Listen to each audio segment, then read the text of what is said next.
Any parent knows that an angry, frustrated child can cause needless misery for himself and everyone else, too. Tim Murphy, a state senator from Pennsylvania and a practicing psychologist, tries to get to the root of the problem and offers some solutions in a new book called The Angry Child. Tim Murphy, good morning. Good morning. Thank you. I've seen studies that say that among children, anger is a more prevalent emotion than ever before. Why do you suppose that is? It is much more so because over the last decade or so, we've had increasing amounts of the influence of the media, their lives, less parent involvement, and more recently, actually, the issues with violence, which is now portrayed in a very real way, nightly on the news and in news segments throughout the day. So kids get a lot more of it. Yeah. All kids lose their tempers. Sure. Everybody does. What's the difference between a child losing their temper and a so-called angry child? Well, the angry child is one where it really becomes more of a way of life. When parents find that they have to adjust their schedule, adjust their discipline, think about what they're going to do next because they're concerned about their child's anger or reaction, that's when it reaches that next level. Yeah. You've compiled a list of 10 characteristics to watch out for. Let me just go through them real quick. Child makes his or her own misery, can't analyze problems, blame others for his or her misfortune, turns bad feelings into mad feelings, lacks empathy, attacks people rather than solves problems, uses anger to gain power, indulges in destructive self-talk, confuses anger with self-esteem, and can be nice when they want to be. Are you suggesting that any child who manifests any of those is a basic angry child? No, it's more, Brian, of a collection of those. The reason I laid those out is so often people are faced with more the psychological, the psychobabble of trying to understand kids. And I wanted to give parents some terms that they could understand. That when kids blame everybody else and they manipulate other people and they can't take responsibility, they can't think through how to solve problems. Again, when it reaches the point where it's impacting upon the family's daily lives, those are some of the things to look at where it hurts. Mm-hmm. You wrote that there are 4 stages of anger: build-up, spark, explosion, and aftermath. Before we get to dealing with each of them, does every episode have to include all of those 4?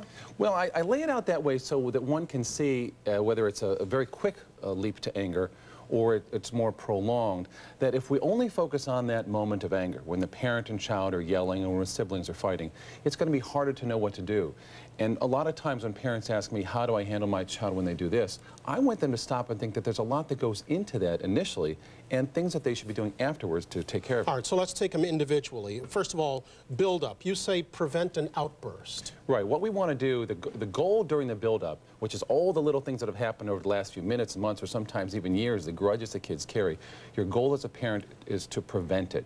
You want to teach positive values in the home. You want to make sure your children know how to solve problems. You want to teach them how to really think through things. All those is part of the prevention. And if you know that there's some things that are just going to upset a child, like you don't take a 10-year-old boy with mom to go dress shopping. It's going to be a tense time. You don't overwhelm. A lot of common sense things. A lot of common sense. That are preemptive strikes. Right. Number 2, spark. Diffuse the problem. This is when something has occurred, now it's the spark that's going to set off some things. You want to get at this as quickly as possible. If you see that the 2 kids are going to start getting into it, you separate them, you calm them down, you say, go to your room. It's something to get people to calm down and think about things. And sometimes a parent even calling from the other room, you guys keep that up, you know what's going to happen. It's something to get kids to stop and think for that moment. Okay. Number 3, explosion. Contain and minimize the damage. Isn't it a little late? Well, during the explosion stage, when the real fighting gets going, this is where, when I say contain, your goal is to really separate the actors and prevent somebody from getting hurt.